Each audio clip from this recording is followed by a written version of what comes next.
జిందాబాద్ జర్నలిస్టుల ఐక్యత. జర్నలిస్టుల ఐక్యత వర్ధిల్లాలి. జర్నలిస్టుల ఐక్యత వర్ధిల్లాలి. జిందాబాద్ జర్నలిస్టుల ఐక్యత. మా యూనియన్ వర్ధిల్లాలి, మా యూనియన్ వర్ధిల్లాలి, మా యూనియనే వర్ధిల్లాలి. ఇవి కాదు, అర్థమవుతుందా? రేపు అనగా సెప్టెంబర్ 18 నుంచి రాష్ట్ర అసెంబ్లీ సమావేశాలు జరుగుతున్నాయి. ఈ సమయంలో ప్రతి ఒక్క జర్నలిస్టు సంఘ నాయకుడు మన తాలూకు వాణిని, గళాన్ని, బలాన్ని ప్రతి ప్రజాప్రతినిధికి తెలియజేసే ప్రయత్నం చేయాలి. ఎందుకు చేయాలంటే, స్థానిక పత్రికలకు జరిగిన అన్యాయం జీవో నెంబర్ 84లో అత్యంత దారుణంగా, అత్యంత దుర్మార్గంగా ఆంధ్రప్రదేశ్ ప్రభుత్వం, కూటమి ప్రభుత్వం జర్నలిస్టుల మీద, స్థానిక పత్రికల జర్నలిస్టుల మీద కక్షగట్టి, కత్తి పెట్టి, జర్నలిస్టుల మెడపై కత్తిని పెట్టి, ఆ కత్తిపై కాలు పెట్టి స్థానిక పత్రికలను నిర్వీర్యం చేసే దిశగా చాలా దారుణమైన, హేయమైన జీవోను జారీ చేసింది. ఆ జీవో జారీ చేసిన ప్రభుత్వానికి మన యొక్క సమస్యను తెలియజేయాలి. అలా కాదండి, నాకు రేపు కొద్దిగా చిన్న పని ఉంది అనొద్దు. అదే మాట ఇవాళ మనం యూనియన్ జనరల్ బాడీ సమావేశం పెడుతున్నాం, కలెక్షన్కి వెళ్దామంటే నేను రెడీ. ఎన్ని గంటలకు రావాలి? 10 గంటలకు వస్తే సరిపోద్దా? బండి వేసుకొని రావాలా, కారు వేసుకొని రావాలా? ఎంతమంది వెళ్దాం అంటాడు ఒక యూనియన్ నాయకుడు. ఇలాంటి రిప్రజెంటేషన్లో ఇస్తే ఎవడు వింటాడు మన మాట? మనం ఇస్తే సరిపోద్దా? రాష్ట్రం నుంచి వాళ్ళు ఇవ్వద్దు అంటాడు ఇంకో నేత. అలా కాదండి, ఇప్పుడు మనం ఇవ్వకపోతే, ఇప్పుడు మనం ప్రశ్నించకపోతే రేపొద్దున్న మరింత దారుణంగా మనల్ని తొక్కేస్తారండి. ఇప్పటికైనా మనం మేల్కోవాలి అంటాడు ఇంకో జర్నలిస్ట్ నాయకుడు. అసలు జర్నలిస్ట్ నాయకుడు అంటే ఏం చేయాలండి? జర్నలిస్టుల సంక్షేమం చూడాలి, జర్నలిస్టుల బాగోగులు చూడాలి, జర్నలిస్టులకి ఎక్కడైనా పత్రికా పరంగా కానీ, టీవీ ఛానల్ పరంగా కానీ, న్యూస్ ఏజెన్సీల పరంగా కానీ, లోకల్ టీవీ, కేబుల్ టీవీ పరంగా కానీ, మరి ఏ పరంగా సమస్య వచ్చినా కూడా మీ వెంట నేనున్నాను అని భరోసా కల్పించిన వాడే నిజమైన జర్నలిస్టు సంఘ నాయకుడు. అంతే తప్ప టైం వచ్చింది కదా, ఇవాళ మంత్రి గారు వచ్చారు సార్, ఈయన మీ ఫోటో పట్టుకుంటే కొద్దిగా మేము ఫోటో తీసుకుంటాం అని చెప్పి ఫోటోకి పోజులు ఇచ్చి దాన్ని ప్రచారం చేసుకొని దాన్ని వాట్సాప్ స్టేటస్లు పెట్టుకునేవాడు నిజమైన జర్నలిస్ట్ సంఘ నాయకుడు కాదు. ఒక నాయకుడు ఉంటాడు, ఆ నాయకుడు ఏం చేస్తున్నాడు? ఏదో పత్రిక ఎడిటర్కి సంబంధించి, ప్రధాన పత్రిక ఎడిటర్కి సంబంధించి వాడి మీద కేసులు పెడుతున్నారట. ఇక్కడి నుంచి వీడు ప్రచారం, ఈ నాయకుడు, ఈ పేరు మూసిన నాయకుడు ప్రచారం, మేము తీవ్రంగా ఖండిస్తున్నాం. ఏం పీకుతారు తీవ్రంగా ఖండించి? ఇంకొక నాయకుడు, మనం పెద్ద పేపర్లో అందరూ కలిపి ఒక యూనియన్ పెట్టుకుందాం, చిన్న పేపర్లో అవసరం లేదంటాడు ఇంకొక నాయకుడు. ఇప్పుడు నీ అవసరం కోసం యూనియన్ పనిచేయాలా? నువ్వు జర్నలిస్ట్ కోసం పనిచేస్తావా? జర్నలిస్ట్ సంఘ నాయకుడు అంటే ఎవరు? జర్నలిస్టులకి, స్థానిక పత్రికలకి, టీవీ ఛానళ్ళకి అన్యాయం జరుగుతున్నప్పుడు ప్రశ్నించేవాడు, ప్రొటెస్ట్ చేసేవాడు, ఆందోళన చేసేవాడు, ప్రభుత్వాన్ని ప్రశ్నించేవాడు, పాలకులను ప్రశ్నించేవాడే నిజమైన జర్నలిస్ట్. అసలు జర్నలిస్ట్ అన్నా, మీడియా అన్నా సమాజంలో 4వ మూలస్తంభం అంటారు. ఆ 4వ మూలస్తంభం తాలూకా బాధ్యత నువ్వెక్కడ నిర్వర్తిస్తున్నావు? ఫస్ట్ నువ్వు జర్నలిస్టువా? చెప్పు, నువ్వు జర్నలిస్టువా? నువ్వు జర్నలిస్ట్ నాయకుడువా? అసలు నీకు సిగ్గుందా?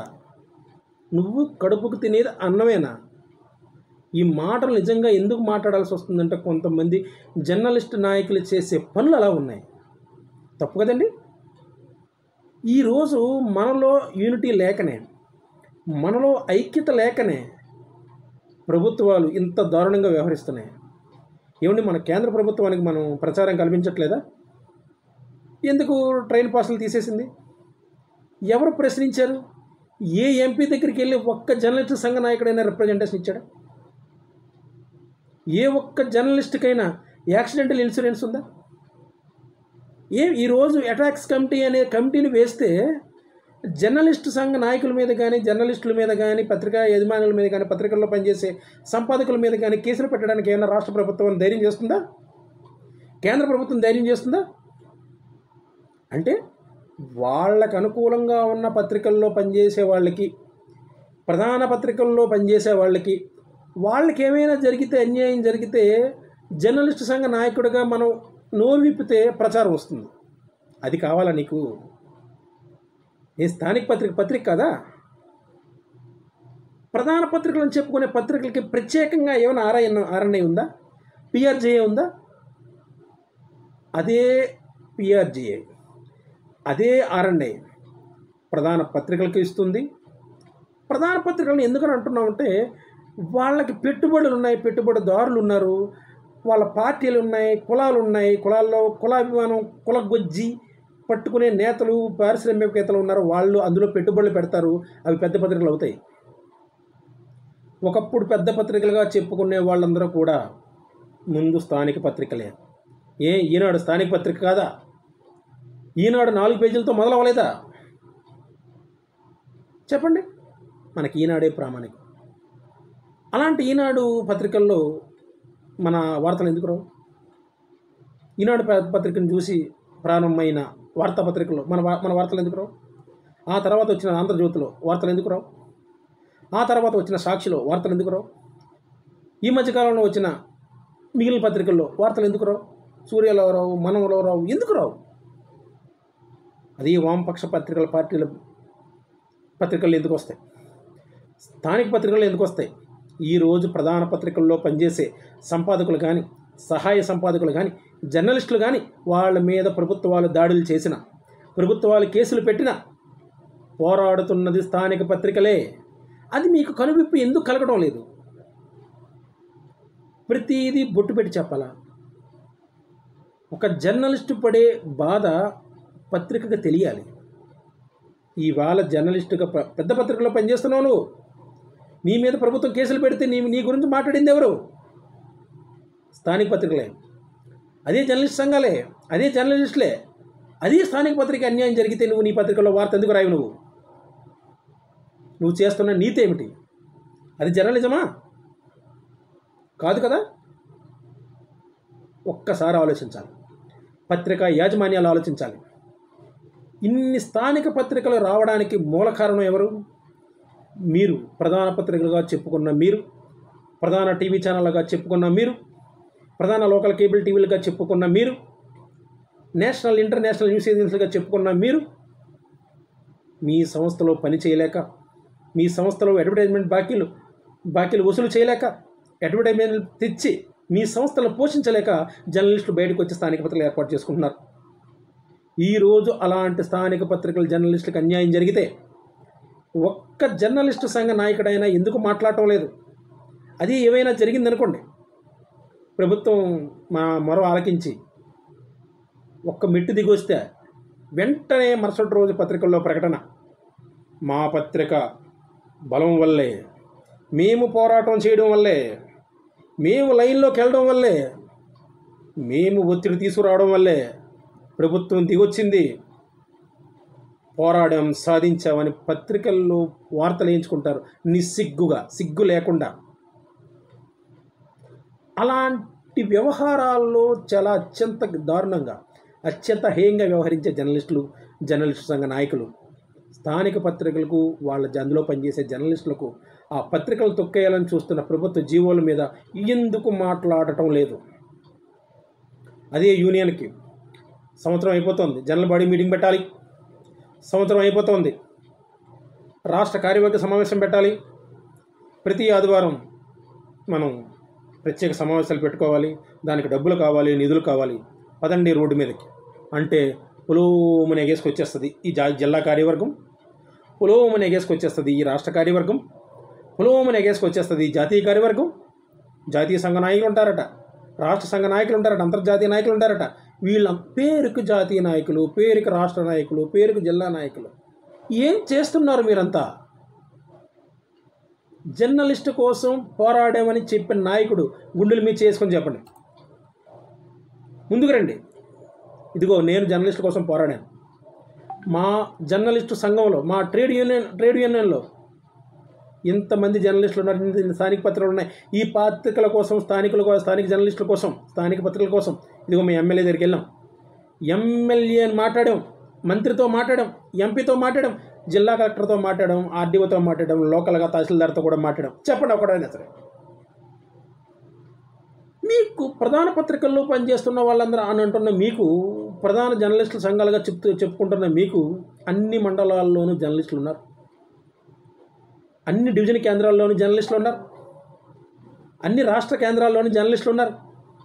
జీవో వచ్చేప్పుడే 4 రోజులు దాటిపోతుంది. ఇంత దారుణంగా వచ్చిన జీవో మీద ఒక్క జర్నలిస్ట్ సంఘ నాయకుడైనా లోకల్గా ఒక్క రిప్రజెంటేషన్ ఇచ్చాడు. సార్ మేము రిప్రజెంటేషన్ ఇస్తున్నాం, దీన్ని మీరు ప్రత్యేకంగా సీఎం క్యాంప్ హౌస్కి పంపించాలి, రాష్ట్ర సమాచార శాఖ అధికారికి పంపించాలి, రాష్ట్ర సమాచార శాఖ డైరెక్టర్ హిమాంశు శుక్లా గారికి పంపించాలి, రాష్ట్ర సమాచార శాఖ మంత్రి కొలుసు పార్థసారథి గారికి పంపించాలి, నారా లోకేష్ గారికి పంపించాలి, డిప్యూటీ సీఎం గారికి పంపించాలి, ముఖ్యమంత్రికి పంపించాలి, జిల్లా కలెక్టర్లు కూడా పంపించాలి. ఇవాళ నిజంగా మీరు ఇవాళ 2 రోజుల పాటు అమరావతిలో జిల్లా కలెక్టర్ కాన్ఫరెన్స్ జరుగుతుంది సీఎం గారితో.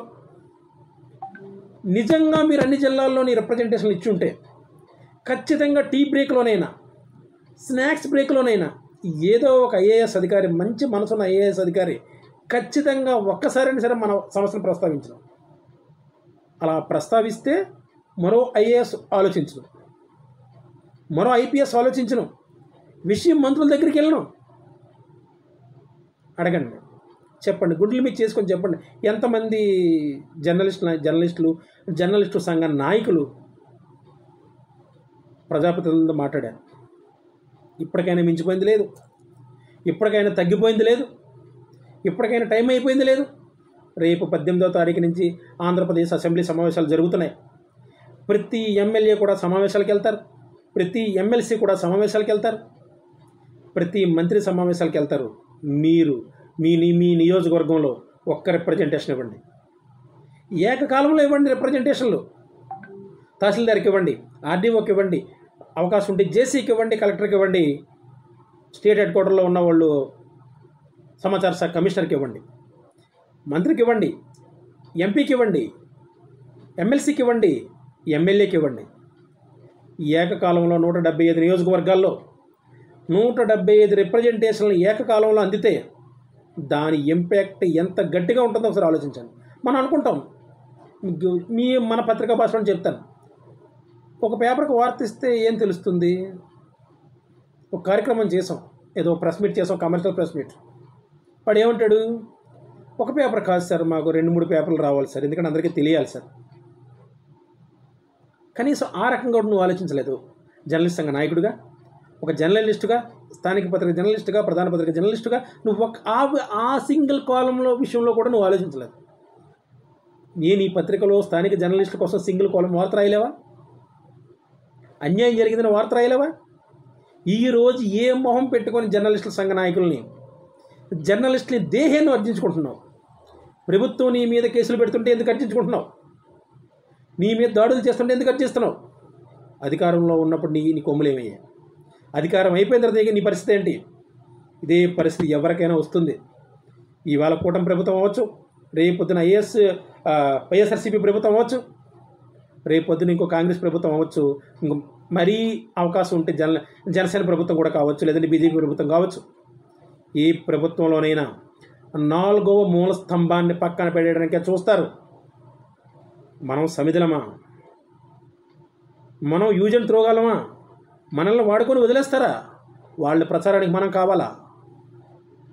వాళ్ళకి చప్పట్లు కొట్టడానికి మనం కావాలా? వాళ్ళని సన్మానించడానికి మనం కావాలా?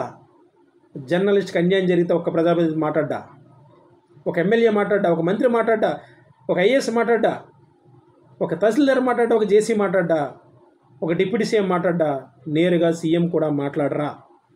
చెప్పండి, ఎందుకు మాట్లాడట్లేదు? మనం మాట్లాడేలా చేయట్లేదు, అంతే కదా. మన రిప్రజెంటేషన్లు ఏవి? మనం ఎవరిని వెళ్ళి అడుగుతున్నాం? స్పందనలో 26 జిల్లాలు, 175 నియోజకవర్గాలు, 175 ఎమ్మెల్యేలు. ఆ సౌండ్ వింటేనే వేరే రేంజ్లో ఉంటుంది ఎవరికైనా సరే. ఇచ్చి చూడండి. జర్నలిస్ట్ సంఘ నాయకులుగా, జర్నలిస్టులుగా రిప్రజెంటేషన్ ఇచ్చి చూడండి. అందరూ ఉన్నారు. మనం ఒకరికే ఇవ్వండి. కూటమిలో 3 రాజకీయ పార్టీలు ఉన్నాయి. 3 రాజకీయ పార్టీలకు సమాన ప్రాతినిధ్యం ఉంది. ఎవరు ఎక్కడైనా మాట్లాడతారు. ఒక పత్రిక జర్నలిస్ట్కి ఒక ప్రజాప్రతినిధి చాలా క్లోజ్గా ఉండొచ్చు. మరో టీవీ జర్నలిస్ట్కి ఒక ఐఏఎస్ ఆఫీసర్, ఒక జిల్లా కలెక్టర్ క్లోజ్గా ఉండొచ్చు. మరో జేసీకి ఒక న్యూస్ ఏజెన్సీ కరస్పాండెంట్ క్లోజ్గా ఉండొచ్చు. ఒక తహసీల్దార్కి లోకల్ కేబుల్ టీవీ రిపోర్టరు క్లోజ్గా ఉండొచ్చు. మీకు ఎవరు ఏ రకమైన క్లోజ్నెస్ ఉందో మీ ప్రయత్నం మీరు చేయండి. మళ్ళీ చెప్తున్నాను మీకు, ఇక్కడ మనం ప్రశ్నించకపోతే, మనకు జరిగిన అన్యాయాన్ని మనం ఖండించకపోతే, మనకు జరుగుతున్న అక్రమాలను మనం అడ్డుకోకపోతే, రేపొద్దున ఈరోజు మాకు వచ్చింది, రేపు వచ్చిన పరిస్థితి మీకు వస్తుంది. అంతే కదా?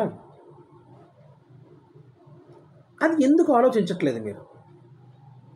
మాట్లాడితే మావి ప్రధాన పత్రికలు, మా యాజమాన్యాలు యూనియన్ యాక్టివిటీసు జర్నలిస్టుల కోసం, స్థానిక పత్రికల కోసం పట్టించుకోవద్దన్నాయి. మరి పట్టించుకోవద్దన్నప్పుడు ఈరోజు ప్రభుత్వం, రాష్ట్ర ప్రభుత్వం, లేదంటే రాష్ట్ర ప్రభుత్వంలో నాయకులు కావచ్చు, రాష్ట్ర ప్రభుత్వంలో అధికారం కావచ్చు, నీ మీద ఒత్తిడి తీసుకొచ్చి నీ మీద కేసులు పెడుతుంటే, మరి నువ్వు ఇప్పుడు ఏం చేస్తున్నావు? ఆ రోజు నువ్వు ఏం చెప్పావు? ఈ రోజు నీకు మళ్ళీ జర్నలిస్ట్ సంఘ నాయకులు కావాల్సి వచ్చిందా? జర్నలిస్టుల సంఘాలు కావాల్సి వచ్చిందా? జర్నలిస్టుల తాలూకా ఉద్యమం కావాల్సి వచ్చిందా? జర్నలిస్టుల తాలూకా ఐక్యత కావాల్సి వచ్చిందా? ఆ రోజు అధికారంలో ఉన్నప్పుడు నువ్వేం చేసావు? నిజంగా ఆ రోజు నువ్వు అధికారంలో ఉన్నప్పుడు నువ్వు చక్కగా మాట్లాడి, చక్కగా జీవో తెచ్చుండుంటే ఇవాళ ఈ పరిస్థితి వచ్చేదా? ప్రతిదీ జర్నలిస్ట్ అంటేనే వాడుకొని వదిలేయాలి. నువ్వేమైనా చిత్తు కాగితానవా? నీ అక్షరం ఆయుధం కావాలి, నీ కలం కత్తిగా మారాలి, నీ కంఠం కంచు కంగమై మోగాలి. అప్పుడే రాజకీయ నాయకుడు మాట వింటాడు, ఒక అధికారి మాట వింటాడు, ఒక ప్రజాప్రతినిధి మాట వింటాడు, ఒక మంత్రి మాట వింటాడు, ఒక ఎమ్మెల్యే మాట వింటాడు, ఒక ఎంపీ మాట వింటాడు, ఒక ఎమ్మెల్సీ మాట వింటాడు. తెల్లారు లెగిస్తే ఎమ్మెల్యేలు, మంత్రులు, ఎంపీలు, కలెక్టర్లను ప్రచారం చేస్తావే, ఈసారి ఇంత చేస్తున్నాం మేము మా జర్నలిస్టుల కోసం, ఒక్క చిన్న సాయం చేయలేరా అని అడిగితే కనీసం మాట్లాడతారు కదా. ఏ ప్రభుత్వంలో అయినా ఒక విధానం ఉంటుంది. మేము చెప్పే వరకు ఏ ఎమ్మెల్యే మాట్లాడకూడదు, మేము చెప్పే వరకు ఏ మంత్రి మాట్లాడకూడదు అని చెప్తారు. వాళ్ళు అధినేత గీసిన గిరి దాటరు. కానీ ఇంటర్నల్గానే చెప్తారు. ఏం చెప్తారు? మీటింగ్లు అవుతాయి, పార్టీ మీటింగ్లు అవుతాయి, అన్నీ అవుతాయి. నువ్వు నల్ల బ్యాడ్జీ పెట్టుకొని నువ్వు ప్రెస్ మీట్కి వెళ్ళు. ఏం సోదరా, జర్నలిస్ట్ సోదరా, ఏంటి ప్రెస్ మీట్ బ్లాక్ బ్యాడ్జీ తగిలించుకొని వచ్చని అడుగుతాడు. అప్పుడు నువ్వు చెప్పొచ్చు, సార్ మా స్థానిక పత్రికలకు అన్యాయం జరిగింది, ముష్టి వేశారు సార్, 4 అక్రిడేషన్లు ముష్టి వేశారు సార్, అందుకు మేము ఆందోళన చేస్తున్నాం, శాంతియుతంగా ఆందోళన చేస్తున్నాం, మీ దగ్గరికి మీ దృష్టిలో పడడం కోసమే మీ బ్లాక్ బ్యాడ్జీ పెట్టుకొని వచ్చామని ఒక్క జర్నలిస్టు సంఘ నాయకుడైనా, ఒక్క జర్నలిస్ట్ అయినా ప్రయత్నం చేశాడా? మాట్లాడితే ఈరోజు బాలుకి ఏం పని లేదు. జర్నలిస్టుల సమస్యలంటే ఒంటి కాలిపై లేస్తాడు, ఎవరినైనా ప్రశ్నిస్తాడు, ఎవరినైనా అడుగుతాడు. జర్నలిస్టుల కంటే ముందుకు వస్తాడు, మాట్లాడతాడు. ఏం మాట్లాడకూడదా? నేను జర్నలిస్ట్ని కాదా? సాటి జర్నలిస్ట్కి, సాటి స్థానిక పత్రికల్లో పనిచేసే వాళ్ళకి, ప్రధాన పత్రికల్లో పనిచేసే వాళ్ళకి అన్యాయం జరుగుతున్నప్పుడు కూడా నేను మాట్లాడతాను. ఎక్కడికో అండి, మనం ప్రజలు బాధపడితే కథలు రాస్తాం, ప్రజాప్రతినిధి అభివృద్ధి చేస్తే కథలు రాస్తాం, ఒక అధికారి ఒక సమస్యను తీరిస్తే కథలు రాస్తాం, స్టోరీలు చేస్తాం, స్పెషల్ స్టోరీలు చేస్తాం. టీవీ ఛానల్లో అయితే 1-to-1 ఇంటర్వ్యూలు చేస్తారు, పేపర్లో అయితే బయలైన ఆర్టికల్స్ రాస్తారు, మానవీయ కోణాలు రాస్తారు, స్పెషల్ స్టోరీస్ రాస్తారు. ఒక జర్నలిస్ట్కి ఇంత దారుణమైన అన్యాయం జరిగితే జర్నలిస్టే ఒక వార్త రాసుకోలేని పరిస్థితి, ఆ జర్నలిస్టే ఒక ప్రజాప్రతినిధి దగ్గరికి వెళ్ళి మాట్లాడలేని పరిస్థితి. ఇలాంటి దుస్థితి మిగిలిన ఏ విభాగంలో అయినా ఉందా? ఒక కాకికి అన్యాయం జరిగితే 100 కాకులు కావు అనుకుంటూ వస్తాయే, ఆ కాకుల కన్నా పోయాం కదా జర్నలిస్టులుగా. ఒక కోతికి అన్యాయం జరిగితే 100 కోతులు వస్తాయి. ఆ కోతులకన్నా మనకు పోయింది కదా. మనకి ఏం తక్కువ అంటే చిన్న పత్రికకి దెబ్బ అయిపోయింది, చాలా మంచి పని జరిగింది, వాళ్ళకి కొమ్ములు ఎక్కువైపోతున్నాయి, వాళ్ళు అన్ని యూనియన్లోనూ బలంగా ఉన్నారని చెప్పి వాళ్ళు గట్టిగా మాట్లాడుతున్నారు, భలే మంచి జరిగింది. ఈ రోజు నువ్వు ఆనందపడవచ్చు, రేపొద్దున్న ఇవాళ అదే జరిగింది. ఇవాళ రాష్ట్రంలో ఒక ప్రధాన పత్రిక చెప్పుకున్న పత్రికకి ఈరోజు జర్నలిస్ట్ సంఘ నాయకులు కావాల్సి వచ్చారు. వాళ్ళకి ఒక్కొక్క జర్నలిస్ట్ సంఘం నుంచి ఒక్కొక్క నాయకుడు రోజుకో ప్రెస్ మీట్, రోజుకో ప్రకటనిస్తున్నాడు, ఖండిస్తున్నాడు, తీవ్రంగా ఖండిస్తున్నాడట. ఆ జర్నలిస్ట్ మరి ఎందుకో అంత తీవ్రంగా ఖండించే జర్నలిస్టు స్థానిక పత్రిక అన్యాయం జరిగితే ఎందుకు మాట్లాడట్లేదు, ఎందుకు ప్రశ్నించట్లేదు? అదే పత్రికలో స్థానిక పత్రికలు ఇంత ప్రభుత్వం అన్యాయం చేస్తుందన్న వార్త ఎందుకు రాయట్లేదు? అంటే రాజకీయాల కోసం ప్రధాన పత్రికలా, మీ సామాజిక వర్గాల కోసం ప్రధాన పత్రికలా? ఇంతమంది అడుక్కునేవాడి మీద కూడా వార్త రాసే మీరు, అవినీతిపరుడి మీద వార్త రాసే మీరు, అభివృద్ధి మీద వార్త రాసే మీరు, ఆ వార్తలు రాసే జర్నలిస్టు, సమాచారం సేకరించే జర్నలిస్ట్కి అన్యాయం జరిగితే ఎందుకు వార్త రాయరు? తప్పు కదా అది. ఇప్పటికైనా మించిపోయింది లేదు. రేపు సెప్టెంబర్ 18 నుంచి అసెంబ్లీ సమావేశాలు జరుగుతున్నాయి. మంచి మనసున్న ఎమ్మెల్యే ఉంటాడు, మంచి మనసున్న మంత్రి ఉంటాడు, మంచి మనసున్న ఎమ్మెల్సీ ఉంటాడు. ఎవరో ఒకరు స్పందిస్తారు, మన సమస్యని అసెంబ్లీలో తీసుకెళ్ళడానికి ప్రయత్నం చేస్తారు. అక్కడ ఎవరైనా గవర్నమెంట్ కానీ, అసెంబ్లీలో ఉన్న నాయకులు కానీ, లేదంటే విప్పు జారీ చేస్తే మన కోసం మాట్లాడకపోవచ్చు. కానీ ఎమ్మెల్యే కూర్చున్నప్పుడు కానీ, ఎమ్మెల్యేలు స్నాక్స్ బ్రేక్లో కానీ, ఎమ్మెల్యేల లంచ్ బ్రేక్లో కానీ, మినిస్టర్ల లంచ్ బ్రేక్లో కానీ ఏదో సమయంలో ఖచ్చితంగా మన తాలూకా అంశం వచ్చి తీరుతుంది. అప్పుడైనా గవర్నమెంట్ దృష్టికి మన సమస్య వెళుతుంది. అలా వెళ్ళాలి అంటే మనకి సమయం తక్కువగా ఉంది, 2 రోజులే ఉంది, 16, 17. సాధ్యమైనంత వరకు ప్రతి ఎమ్మెల్యేకి ఒక రిప్రజెంటేషన్ ఇవ్వండి. రాష్ట్ర వ్యాప్తంగా ఉన్న 175 నియోజకవర్గాల్లో ఉన్న ఎమ్మెల్యేలకి ప్రతి జర్నలిస్టు సంఘ సమస్యల మీద రిప్రజెంటేషన్ వెళ్ళాలి. ఆ రిప్రజెంటేషన్లో ఉండాల్సిన అంశాలు ఏంటి? మీడియాని పూర్తి స్థాయిలో యూనిఫామ్గా చూడాలి. ప్రధాన పత్రికలకి వాళ్ళ సర్క్యులేషన్ బట్టి వాళ్ళు చూస్తారు, దానికి మనం అడ్డు కాదు. శాటిలైట్ ఛానల్కి వాళ్ళకి ఇచ్చే యూనిట్లు వాళ్ళకి ఇస్తారు, దానికి మనం అడ్డు కాదు. లోకల్ కేబుల్ టీవీ ఛానల్స్కి వాళ్ళ తాలూకా క్యాపబిలిటీని బట్టి, కనెక్షన్లను బట్టి వాళ్ళకి ఇస్తారు, వాళ్ళకి మనం అడ్డు కాదు. మన స్థానిక పత్రికలకు వచ్చేసరికి మాత్రం మన డిమాండ్లను చాలా ఖచ్చితంగా, స్పష్టంగా తెలియజేయాలి. జిల్లా న్యూస్ ఏజెన్సీల కోసం తెలియజేయాలి, స్టేట్ న్యూస్ ఏజెన్సీల కోసం తెలియజేయాలి. మళ్ళీ అలాగే ఇంటర్నేషనల్ న్యూస్ ఏజెన్సీ వాటితో మనకు సంబంధం లేదు. ఎందుకంటే వాళ్ళు కూడా మన సమస్యలు రాయరు, మన కోసం పట్టించుకోరు. మన సమస్యలు ఏంటి అంటే ఒక్కసారి చెప్తాను, ఒకసారి వినండి. జర్నలిస్ట్ సంఘ నాయకులు వినండి, జర్నలిస్టులు వినండి. స్థానిక పత్రికలకు ఇతర పత్రికల మాదిరిగానే అక్రిడేషన్లు మంజూరు చేయాలి. ప్రధాన పత్రికలకు, పెద్ద పత్రికలకు వారి సర్క్యులేషన్ బట్టి ప్రతి మండలానికి ఒక అక్రిడేషన్ ఇస్తున్నారు. స్థానిక పత్రికలకు ఖచ్చితంగా నియోజకవర్గానికి ఒక అక్రిడేషన్ ఇవ్వాలి. ఉమ్మడి జిల్లాను ప్రాతిపదికగా తీసుకోవాలి. జిల్లాలు మారిపోయి అది మాకు సంబంధం లేదు కాదు, జిల్లాలు రాష్ట్ర ప్రభుత్వం కంటికే మారేయండి. మళ్ళీ గుర్తుపెట్టుకోండి, ప్రస్తుతం ఉన్న జిల్లాలకి చట్టబద్ధత లేదు. కేంద్ర ప్రభుత్వం దృష్టిలో ఇంకా 13 జిల్లాలే, 26 జిల్లాలు కాదు, రేపు పొద్దున జరగబోయే 32 జిల్లాలు కూడా కాదు. అందుకే మళ్ళీ చెప్తున్నాను, మీకు బెస్ట్ ఎగ్జాంపుల్ చెప్తున్నాను. ఇవాళకి ఉద్యోగుల పదోన్నతులు, ఉద్యోగుల ప్రమోషన్లు, ఉద్యోగుల ట్రాన్స్ఫర్లు కూడా ఉమ్మడి జిల్లాల ప్రాతిపదికనే జరుగుతున్నాయి. ఏ ప్రభుత్వ ఉద్యోగులుగా ఉమ్మడి జిల్లాల ప్రాతిపదికన చేస్తారు, కానీ స్థానిక పత్రిక వచ్చేసరికి మాత్రం జిల్లాలు విభజిస్తారా? Publication, non publication జిల్లాలని.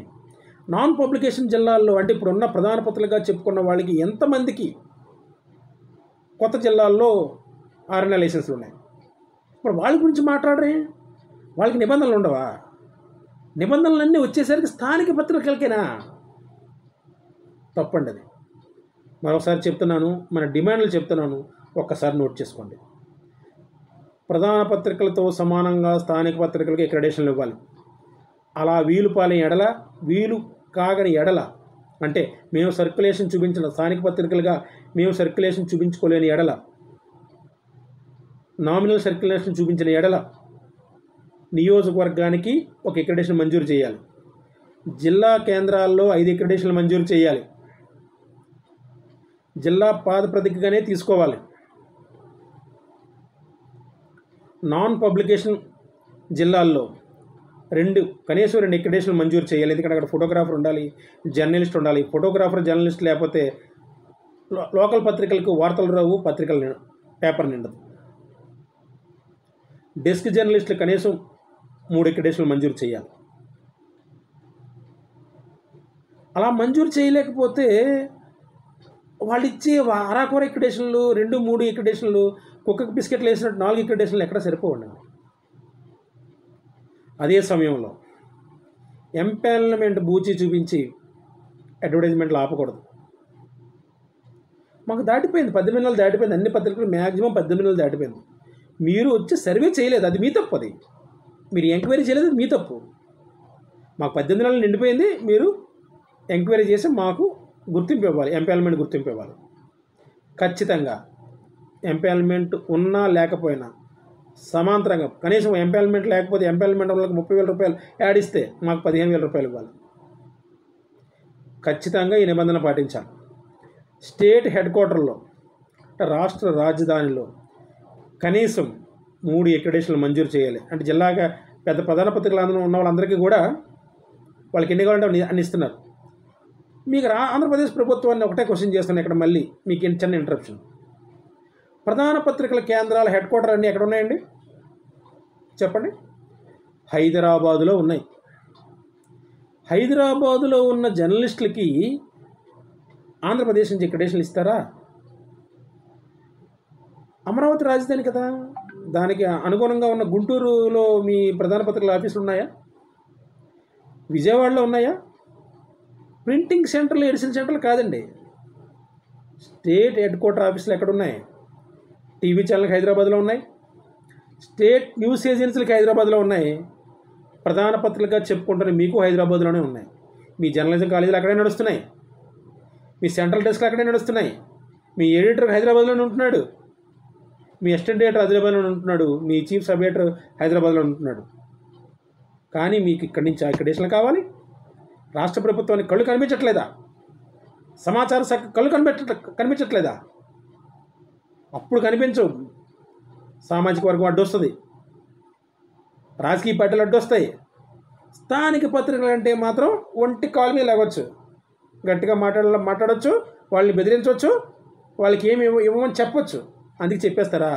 అందుకు జీవో నెంబర్ 84 ద్వారా అక్రెడిటేషన్ కుదించేయడానికి అంత దారుణమైన జీవో తీసుకొస్తారా? ఇది ఎక్కడ న్యాయం?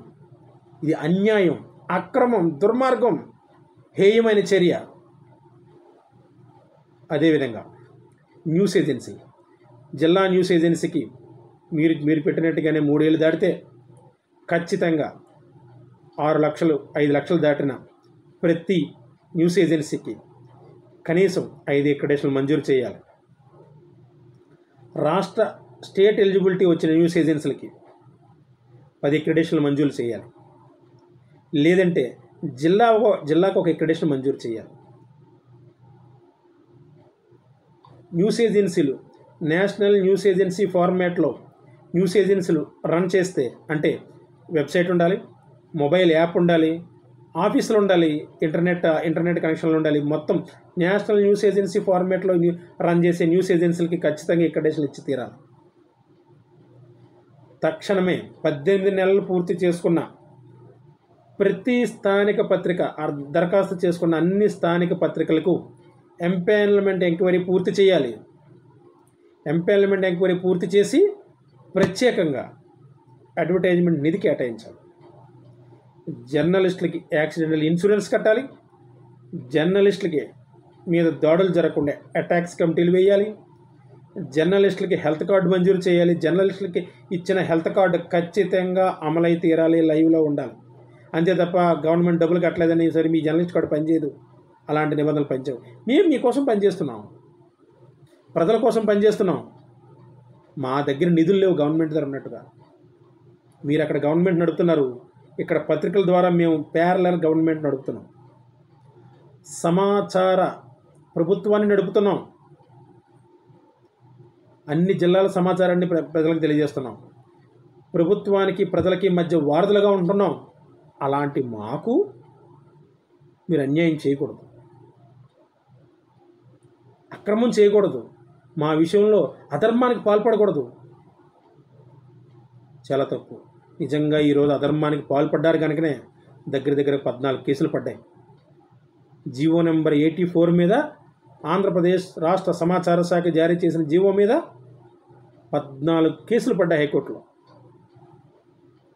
అంటే మీరు ఇక్కడ ఎంత దారుణమైన తప్పు చేశారో చూడండి. మామూలుగా అయితే, మీకు మళ్ళీ చెప్తున్నాను, మామూలుగా అయితే ఏదైనా ఒక ప్రభుత్వ శాఖలో కింది స్థాయి అధికారులు తప్పు చేసినప్పుడు ఎవరైనా కోర్టుకు వెళితే సదరు అధికారిని సస్పెండ్ చేస్తారు. నీ వల్ల ప్రభుత్వానికి మచ్చ వచ్చింది, నువ్వు చేసిన తప్పుడు పని వల్ల డిపార్ట్మెంట్ పరువు పోయింది, నువ్వు చేసిన తప్పు వల్ల డిపార్ట్మెంట్ తాలూకా హెడ్గా, ఒక కమిషనర్గా, ఒక డైరెక్టర్గా, ఒక ప్రిన్సిపల్ సెక్రటరీగా నేను వెళ్ళి బోన్లో నిలబడాలి. అవసరమైతే సమాచార శాఖ మంత్రి కూడా బోన్లో నిలబడాలి. ఎవరిచ్చారు నీకు రైటు? నువ్వు పలానా ఎక్స్ పార్టీ రాజకీయ పార్టీకి తొత్తుగా వ్యవహరిస్తున్నావా? ఆ పార్టీలో ఉండే నాయకులు తాలూకా మనుషులుగా చలామణి అవుతున్న కొంతమంది కుహన జర్నలిస్ట్ నాయకులకి తొత్తుగా వ్యవహరించి నువ్వు ఈ పని చేస్తున్నావని చెప్పి రాష్ట్ర సమాచార శాఖ కార్యాలయంలో అధికారులు ప్రశ్నించాలి. ఎక్కడ ప్రశ్నించారు? అంటే ఒక రాష్ట్ర ప్రభుత్వ శాఖ ద్వారా రాష్ట్ర ప్రభుత్వం మీద మచ్చబడినా పర్లేదు కానీ, కోర్టులో కేసులు పడినా పర్లేదు కానీ, అందరూ తిరగబడినా పర్లేదు కానీ స్థానిక పత్రికలు తొక్కేయాలి. అసలు స్థానిక పత్రికలు మీకు ఏం చేసేయండి? అసలు మీకు ఏం అన్యాయం చేసాయి? మాకు సర్క్యులేషన్ లేకపోవడం మా తప్ప? మాకు అన్యాయమా? మేము మీకు అన్యాయం చేసినట్ట? మాకు ఎంతవరకు అవకాశం ఉంటే అంతవరకు మేము పత్రికలు నడుపుతాం, సర్క్యులేషన్ చూపిస్తాం. వాళ్ళకి పెట్టుబడులు ఉన్నాయండి, కోటాను పెట్టుబడులు ఉన్నాయండి. వాళ్ళకి రాజకీయ పార్టీలు దన్నుంది. రాజకీయ పార్టీలు పెట్టుబడులు పెడతాయి. వాళ్ళ సామాజిక వర్గంలో ఉన్న వాళ్ళు పెట్టుబడులు పెడతారు, వ్యాపారవేత్తలు పెట్టుబడులు పెడతారు. అదే మాకు పెట్టుబడి పెట్టమనండి, మేము వాళ్ళ సరసనకు వెళ్ళిపోతాం. మేము వాళ్ళకి అన్ని యూనిట్లు ఏర్పాటు చేసుకుంటాం, ప్రతి జిల్లాకి ఆర్ఎన్ఏ రిజిస్ట్రేషన్ పెడతాం. అప్పుడు మేము అడుక్కుని పనిలే, చచ్చినట్టు మీరే మాకు చేస్తారు కాళ్ళ దగ్గరకు వచ్చి. మేము స్థానిక పత్రికలకు అయిపోవడం వల్ల కదా మీరు ఇవాళ ఇంత యాగి చేసి, ఇంత దారుణం చేసి, ఇంత అక్రమం చేసి, ఇంత అన్యాయం చేసి జీవో నెంబర్ 84 తీసుకొచ్చారు. అది కాదు కదా. ప్రతి విషయాన్ని, ఇలాంటి అన్ని విషయాల్ని జర్నలిస్టు గుర్తించాలి. గుర్తించిన జర్నలిస్టు జరిగిన అన్యాయాన్ని ఒక మంత్రి గారి దగ్గరికి, ఒక ఎమ్మెల్యే గారి దగ్గరికి, ఒక ఎమ్మెల్సీ గారి దగ్గరికి, ఒక జిల్లా కలెక్టర్ గారి దృష్టికి, ఒక ఆర్డీఓ దృష్టికి, ఒక తహసీల్దార్ దృష్టికి ఏకకాలంలో తీసుకెళ్ళండి. అందరూ మాట్లాడుకుంటారు. తహసీల్దార్ ఆఫీస్కి ఒకేసారి రిప్రజెంటేషన్లు ఇవ్వండి. ఏంటి సార్ ఒకేసారి ఇన్ని జిల్లా వ్యాప్తంగా ఎన్ని రిప్రజెంటేషన్లు వచ్చాయి? ఎమ్మెల్యేలకు ఇవ్వండి. ఏంటి మన ఇంత దారుణంగా జీవో ఇచ్చామో మన ప్రభుత్వం అని చెప్పి వాళ్ళు చర్చిస్తారు. మంత్రులకు ఇవ్వండి, వాళ్ళు చర్చిస్తారు. న్యాయం జరుగుతుంది. గవర్నమెంట్ ఆలోచించడానికి అవకాశం ఉంటుంది. ఒకటి ఇది ఒక పద్ధతి. నిజంగా న్యాయం జరిగిందనుకోండి, మీకు నమస్కారం పెడతాం, శుభాకాంక్షలు చెప్తాం, దండలేస్తాం, సన్మానాలు చేస్తాం. నిజంగా పాలాభిషేకం చేద్దాం అనుకున్నామండి. కూటమి ప్రభుత్వంలో గవర్నమెంట్ మంచిగా ఆలోచించి జర్నలిస్ట్కి మేలు చేస్తే, కనీసం నిజంగా అందరికీ ఇచ్చిన హామీలు మోసం చేసినట్టుగానే మా జర్నలిస్టులకు మోసం చేసే నిజంగా రుజువు చేశారు.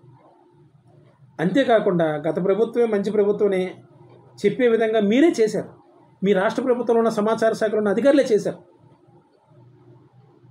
ఆ జీవో రావడానికి కారణమైన ప్రతి ఒక్కరు కూడా కూటమి ప్రభుత్వానికి మచ్చ తెచ్చే విధంగానే ప్రవర్తించారు. ఒక ప్రభుత్వం అధికారంలో ఉన్నప్పుడు ఒక ప్రభుత్వ శాఖపై దగ్గరగా 14 కేసులు హైకోర్టులో పడ్డాయంటే ఎంత తప్పు చేశారండి వాళ్ళు? అది ప్రభుత్వంలోని పెద్దలు ఎవరైనా ఆలోచించారా?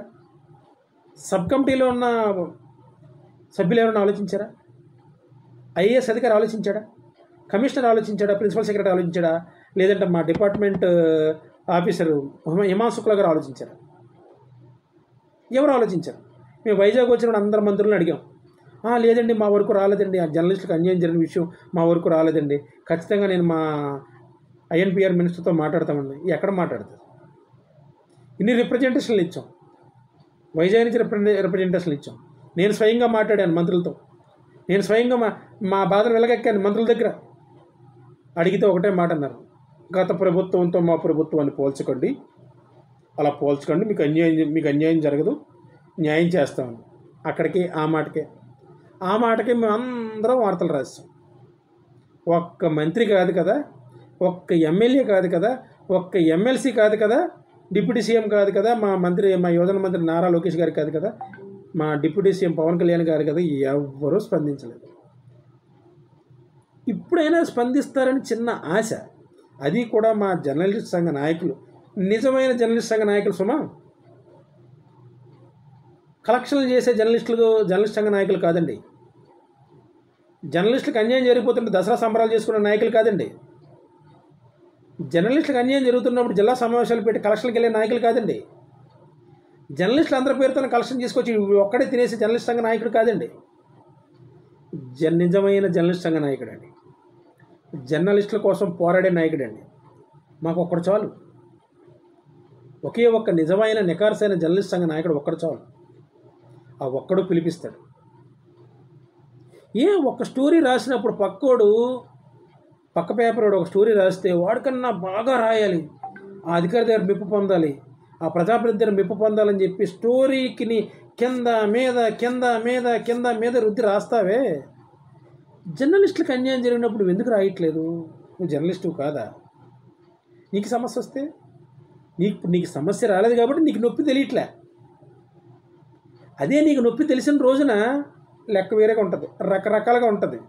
అదే సినిమాలో అంటాడు మన సూపర్ కమెడియన్ బ్రహ్మానందం గారు అంటాడు వెంకటేష్ గారి దగ్గర, ఆ బటన్ నొక్కినప్పుడు గొడిగి వెళ్ళి అండర్ గ్రౌండ్లో తగులుతుంది. అప్పుడు అంటాడు అనమాట, ఎలా ఉందండి అంటే, రకరకాలుగా ఉంది మాస్టరు, నీవు మాట్లాడించకండి మాస్టరు, తట్టుకోలేకపోతున్నాడు మాస్టరు, రకరకాలుగా ఉండబడుతుంది మాస్టరు అంటాడు. అలా ఉంటుందండి నిజంగా. ప్రధాన పత్రికల్లో పనిచేసేవాడు ఇక్కడ నొప్పి వస్తే అలా ఉంటుంది. ఇప్పుడు ఆ నొప్పి రాష్ట్రంలో ఒక ప్రధాన పత్రిక ఎడిటర్కి, అసిస్టెంట్ ఎడిటర్కి తెలుస్తుంది. దాంతో ఏం చేస్తున్నారు వీళ్ళు? మిగిలిన జర్నలిస్ట్ సంఘ నాయకులు, ఏ నాయకుడు ప్రశ్న ఒకటి ఇస్తే మిగిలిన పేపర్లో వార్తలు రాస్తారో అలాంటి నాయకులను పట్టుకుంటున్నారు. ఈ గతంలో మీ ప్రభుత్వం ఉంది, మీ ప్రభుత్వం తాలూకు పత్రికే, మీ ప్రభుత్వంలో ఉన్న ప్రతినిధులే ఆ దారుణమైన జీవనం తీసుకొచ్చారు లాస్ట్ టైం కూడా. అప్పుడే నిజంగా జర్నలిస్ట్కి మేలు చేసి ఉంటే,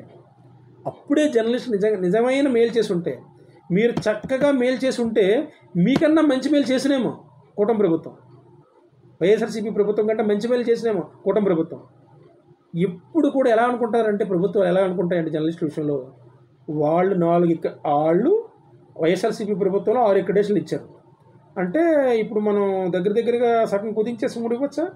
బాగోదేమో, 4 ఇద్దాం అని చెప్పి 4 ముష్టి వేశారు. అంతే తప్ప మేము మా ప్రభుత్వం ఏమి ఇచ్చింది? మా ప్రభుత్వం అధికారంలోకి వస్తే జర్నలిస్టులకు మేలు చేస్తాం, జర్నలిస్టులకు హౌసింగ్ ఇస్తాం, జర్నలిస్టులకి సంక్షేమ పథకాలు పెడతామని చెప్పిన ముఖ్యమంత్రి గారు, ఆయన మాట ఏమైపోయింది? ఆయన మాటకి రాష్ట్ర సమాచార శాఖ ఏం బలం చేకూర్చింది? ఆయన మాటకు గాలి తీసేసింది. అయినా చంద్రబాబు నాయుడు గారికి విషయం తెలియలేదు, అయినా డిప్యూటీ సీఎం పవన్ కళ్యాణ్ గారికి విషయం తెలియలేదు, అయినా నారా లోకేష్ గారికి విషయం తెలియలేదు. కానీ విచిత్రం ఏంటంటే, రిప్రజెంటేషన్లు ఇచ్చాం, జర్నలిస్ట్ సంఘం మెంబర్లు అందరూ కూడా వెళ్ళి అందరినీ అడిగాం, కలెక్టర్ గారికి రిప్రజెంటేషన్లు అందరూ ఇచ్చాం, వార్తలు రాసాం, సోషల్ మీడియాలో పెట్టాం, అన్నీ పెట్టాం, వాళ్ళకి కనబట్టలేదు ఇప్పటికి కూడా. అంటే ఒక జిల్లాలో ప్రతిపక్ష నాయకుడు మాట్లాడే మాట, చేసే కామెంట్ కనిపిస్తుంది కూటమి ప్రభుత్వానికి. ఆ మాట, ఆ నాయకుడు ఆడే మాట మీద వార్తలు కనబడుతున్నాయి. ఇద్దరికిద్దరు ఫైట్ చేసుకుంటున్నారు. ఇద్దరు చేసుకున్న ఫైట్లు మేము వార్తలు రాస్తున్నాం. వార్తలు రాస్తున్న జర్నలిస్ట్కి అన్యాయం జరిగితే దారుణం ఏంటంటే అధికారంలో ఉన్న ప్రభుత్వానికి, పార్టీకి కనిపించకపోవచ్చు. ఎందుకంటే వాళ్ళకి ఖాళీ ఉండదు. జర్నలిస్ట్ సమస్య సమస్య అండి, అవసరం లేదు, వదిలేండి, పక్కన పెట్టించండి. నిజమైన ప్రతిపక్షంగా భావించే వైఎస్ఆర్సీపీ అయినా ఒక్క మాట మాట్లాడిందండి. బీజేపీ ఒక్క మాట మాట్లాడిందండి. టీడీపీ ఒక్క మాట మాట్లాడిందండి. జనసేన ఒక్క మాట మాట్లాడిందండి. ఈవెన్ వామపక్ష నాయకులు, వామపక్ష పార్టీ నాయకులు కూడా జర్నలిస్టుల కోసం మాట్లాడలేదు. ఎందుకంటే వామపక్ష పార్టీ నాయకులకు సంబంధించిన పత్రికలు కూడా కొన్ని ఉన్నాయి. వాళ్ళకి మేలు జరిగింది ఈ జీవోలో, అందుకే వాళ్ళు కూడా మాట్లాడలేదు. అసలు యాక్చువల్గా ఒక జర్నలిస్ట్కి అన్యాయం జరిగితే మొట్టమొదట స్పందించేది వామపక్ష నాయకుడే, వామపక్ష పార్టీ నాయకుడే, వామపక్ష పార్టీ కార్యకర్తే మాట్లాడతారు, గలం విప్పుతారు. కానీ ఈసారి వాళ్ళు కూడా మాట్లాడలేదు ఎక్కడ కూడా. మీకు అన్యాయం జరిగిందా బాసు, మా పార్టీలో ఒకసారి చర్చించాలి, మాట్లాడాలి, వాళ్ళు ఏమైనా జిల్లా నాయకులు ఏమైనా గైడ్లైన్స్ ఇస్తే జిల్లా నాయకులు మాట్లాడమంటే మాట్లాడలేదంటే వదిలేయాలి. పరిస్థితి అలా అయిపోయింది. చిన్న అంశాన్ని, చిన్న విషయాన్ని రాజకీయం చేసి, చిన్న విషయాన్ని చెలవల పలవలుగా అల్లి, ఎక్స్ పార్టీ వాళ్ళు మాట్లాడిన మాటల మీద ప్రత్యేకంగా ప్రెస్ మీట్లు పెట్టి మరీ మాట్లాడిన మంత్రులు, ఎమ్మెల్యేలకి, ఎంపీలకి, ఎమ్మెల్సీలకి, కార్పొరేషన్ డైరెక్టర్లకి, చైర్మన్లకి జర్నలిస్ట్ సమస్య పట్టలేదండి. జర్నలిస్ట్ సమస్య మీద మాట్లాడాలనిపించలేదా? మీదేం ప్రభుత్వం, జర్నలిస్టులు కూడా న్యాయం చేయాలని ప్రభుత్వం, మీ ప్రభుత్వం అని చెప్పి అధికారంలో ప్రభుత్వం అడగలేదు, ప్రభుత్వ పెద్దలు అడగలేదు. ఈసారి మీకంటే మేము మేలు చేస్తామని చెప్పి ప్రతిపక్ష పార్టీగా ఉన్న వైఎస్ఆర్సీపీ అడగట్లేదు, అందులో నాయకులు అడగట్లేదు. ఎందుకు అడగట్లేదు? స్థానిక పత్రికల వల్ల ఉపయోగం లేదు. ప్రధాన పత్రికలు అంటే ఆలు ఎప్పుడూ ఒకటే, రాజకీయ నాయకులు ఒకటే, పత్రికాధిపతులు ఒకటే, టీవీ ఛానల్స్ ఒకటే. ఎటొచ్చి ఎగటగా ఉండేది, దూరంగా ఉండేది స్థానిక పత్రికలే, ఉంచేది స్థానిక పత్రికలనే. మళ్ళీ వాళ్ళకి అన్యాయం జరిగితే మాత్రం స్థానిక పత్రికలన్నీ వచ్చేయాలి, ఆందోళన చేసేయాలి, కలెక్టరేట్లో రిప్రజెంటేషన్లు ఇచ్చేయాలి, వైజాగ్ జీవీఎంసీ గాంధీ విగ్రహం దగ్గర 4 బ్యాడ్లు పెట్టుకొని నిరసన తెలియజేయాలి, ఏదైనా దిష్టి బొమ్మలు తగలెట్టాలి, అన్నీ మేమే చేయాలి. మళ్ళీ వాళ్ళ పత్రికలు జస్ట్ వెనకాల నిలబడతారు అంతే, ఉత్సవ విగ్రహం లాగా. ఆ గాంధీ గారి విగ్రహం తర్వాత ఇంకా చాలా చక్కగా ఉన్న విగ్రహం ఏంటంటే ప్రధాన పత్రికల్లో పనిచేస్తున్న జర్నలిస్టులు ఆ సీనియర్లు వాళ్ళు మాట్లాడరు, మేమే గుర్తించుకోవాలి. జర్నలిస్టుల ఐక్యత వర్ధిల్లాలి, మా జర్నలిస్ట్ సంఘమే బాగుపడాలి, మేమే బాగుపడాలి, మా జర్నలిస్ట్ సంఘమే అభివృద్ధి చెందాలి, అంతే తప్ప జర్నలిస్టులు అందరం బాగుపడాలి, జర్నలిస్టుల సమస్యలు పరిష్కరించుకోవాలి. పోరాడి తీరుతాం, సాధించి తీరుతాం అంటాడు నిజమైన పోరాట యోధుడు. ఇప్పుడు మన నాయకులు ఎలాగున్నారండి?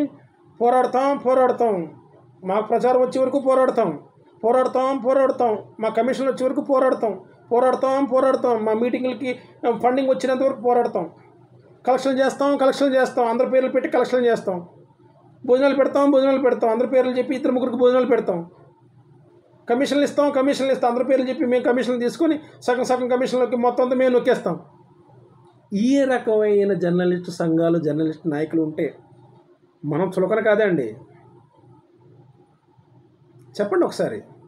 ఏ రోజైనా సమస్త జర్నలిస్టు సంఘానికి సంబంధించిన ఏ సమస్య వచ్చినా మేము పోరాడతామని చిన్న పెద్ద పత్రిక, టీవీ పత్రిక, లోకల్ కేబుల్ టీవీ అని కానీ, న్యూస్ ఏజెన్సీ అని కానీ, లోకల్ పేపర్ అని కానీ చూడకుండా పోరాడతామని వచ్చేవాడు ఎవరైతే ఉంటారో వాళ్ళే నిజమైన జర్నలిస్ట్ సంఘ నాయకులు.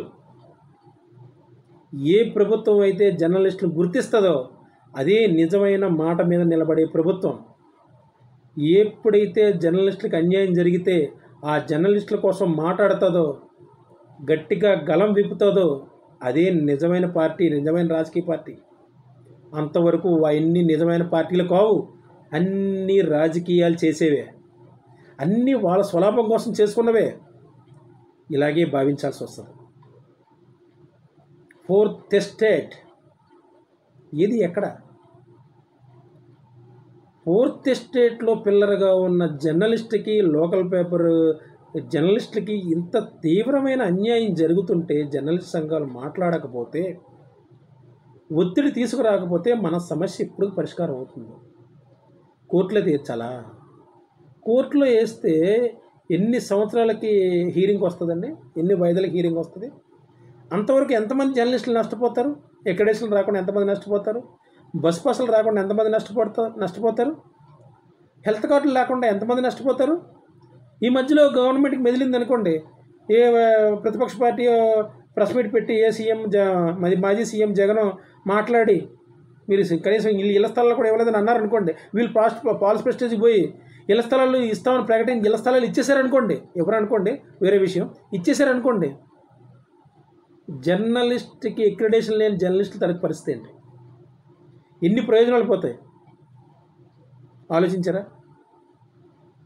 అంటే నాకు తెలిసి నా ఇన్నేళ్ళ కెరీర్లో ప్రభుత్వం జర్నలిస్ట్కి ఇళ్ల పట్టా ఇచ్చిన పాపాన పోలేదు. ఇచ్చినా కూడా దానికి ఏదో కొర్రి పెట్టి వెనక లాగేసుకున్న ఉదంతాలు ఉన్నాయి. నర్సీపట్నం లాంటి ఏరియాలో ఉదంతాలు కూడా ఉన్నాయి. అప్పుడు కూడా జర్నలిస్ట్ సంఘ నాయకులు ఎవరు మాట్లాడలే, ఎందుకంటే వాళ్ళు తీసేసుకున్నారు, వాళ్ళు ఇల్లు కట్టుకున్నారు, కామ్ కూరుకున్నారు. ఎందుకంటే మన పని అయిపోయింది. మన తెప్ప మీద ఒడ్డు దాటినంత వరకే తెప్ప కావాలి, తర్వాత వెంటనే దాని కాలుతో దండేయాలి. ఇదే జరుగుతుంది. రాష్ట్రంలో ఇన్ని జర్నలిస్ట్ సంఘాలు ఉన్నాయి, ఇంతమంది నాయకులు ఉన్నారు. ఈ నాయకులు అందరూ ఒక జేఏసీగా ఏర్పడితే, ఒక కూటమిగా ఏర్పడితే మన బలం చూపించలేమా? మన బలం ప్రదర్శించలేమా? జర్నలిస్టులు అందరూ ఒక తాటి మీదకి వస్తే ప్రభుత్వాలు దిగిరావా? ఎందుకు చేయట్లేదు? అంటే ఎవడి రాజ్యానికి వాడు రాజు, ఎవడి పత్రికకి వాడి అధిపతి, వాడి సమస్య వాడే పరిష్కరించుకోవాలి. అలా పరిష్కరించుకోవాలనుకున్నప్పుడు ఈరోజు ప్రధాన పత్రికల్లో సంపాదకులకి, సహాయ సంపాదకులకి, అందులో పనిచేస్తున్న జర్నలిస్టులకి ఇబ్బందులు వస్తే యూనియన్లు ఎందుకు అడుగుతున్నారండి? మీరు ప్రొటెస్ట్ చేయండి, మీరు ఆందోళన చేయండి, మీరు వినతి పత్రాలు ఇవ్వండి, ఎందుకు అడుగుతున్నారు? అదే ఎందుకు మరి జర్నలిస్ట్కి అన్యాయం జరిగితే మేము కూడా మీకోసం మాట్లాడతాం, మేము కూడా మీకోసం చేస్తాం, మేము కూడా మీ విషయాన్ని గవర్నమెంట్ దృష్టి తీసుకెళ్తాం, ఎందుకు మాట్లాడట్లేదు? అధికారంలో ఉన్నప్పుడు ఒక పార్టీ పత్రిక బాగుంటే ఎక్స్ పార్టీ వాడి పత్రికకి అన్యాయం అయిపోతుంది. వీళ్ళకు అనుకూలంగా ఉన్న పార్టీ అధికారంలోకి వస్తే అటుపక్క కూడా అన్యాయం అయిపోతాడు. వందల వేల కోట్లు వీళ్ళ పత్రికలకి, వీళ్ళ టీవీ ఛానళ్ళకే అడ్వర్టైజ్మెంట్లు ఇస్తారు. మరి అదే విచిత్రం నాకు అర్థం కాదు. వాళ్ళయే పత్రికల, వాళ్ళయే టీవీ ఛానల్స్, వాళ్ళయే న్యూస్ ఏజెన్సీలు, వాళ్ళయే మీడియా ఆర్గనైజేషన్లా. స్థానిక పత్రికలు కాదండి? మేము మీకు వార్తలు రాయట్లేదా? మీకోసం ప్రచారం చేయట్లేదా? మేము జర్నలిస్టులం కాదా?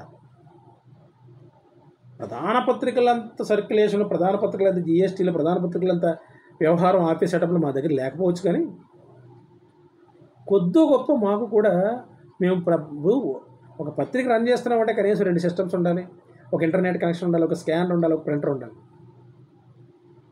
పత్రిక ముద్రించుకోవడానికి ప్రింటింగ్ ప్రెస్ సెటప్ వేరేగా ఉండాలి. ఇవన్నీ లేకపోతే పత్రిక ఎలా రన్ అవుతుందండి? ఏమీ లేవనుకుందామండి.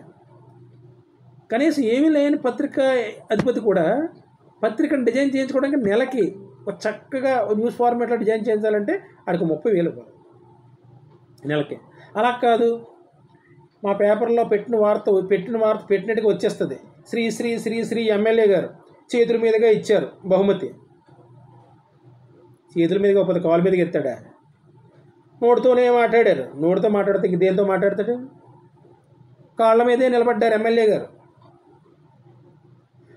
చేతుల మీదుగా బహుమతి ఇవ్వడం ఏంటో నాకు అర్థం కాదు ఈవేళకి. ఎమ్మెల్యే గారు బహుమతి ఇచ్చారని అనలేమా? ఎమ్మెల్యే గారు పురస్కారం ఇచ్చారని అనలేమా? ఓ మంత్రి గారు సన్మానం చేశారని అనలేమా? ఆయన చేతుల మీదుగానే చేశారు. పాపం ఆయన చేతులు ఖాళీ లేకపోతే పక్కోడు చేతుల మీద చేస్తాడేమో. ఇలాంటి పదాలు పట్టి పదాలు రాసే పత్రికలు కూడా ఉన్నాయి. అలా నిష్ఠాసరం వచ్చినట్టు డిజైన్ చేశారనుకోండి, దానికైనా మినిమం 14,000 ఇవ్వాలండి. 16,000 ఇవ్వాలి. 4 పేజీల పత్రిక డిజైన్ చేయాలంటే 8,000 రూపాయలండి. 8 పేజీల పత్రిక డిజైన్ చేయాలంటే 16,000 రూపాయలండి. ఏడాపెడ చేస్తే అది ఒక న్యూస్ ఫార్మేట్లో ఒక సబ్ ఎడిటర్ వాళ్ళందరూ కూర్చొని చక్కగా చేస్తే దానికి 30,000 ఇవ్వాలండి. ఇప్పుడు చెప్పండి, మేము ఎంత ఖర్చు పెడుతున్నాం? పత్రిక తీస్తున్నాం కదా, బయటికి ముద్రిస్తున్నాం కదా, ఎంత ఖర్చు అవుతుంది? మీరు ఇచ్చే ఆ అక్రిడేషను, ఆ గుర్తింపు మాకు కనీసం అదే కూడా రాకపోతే మేము వెళ్ళి ఎవరితో చెప్పుకోవాలండి?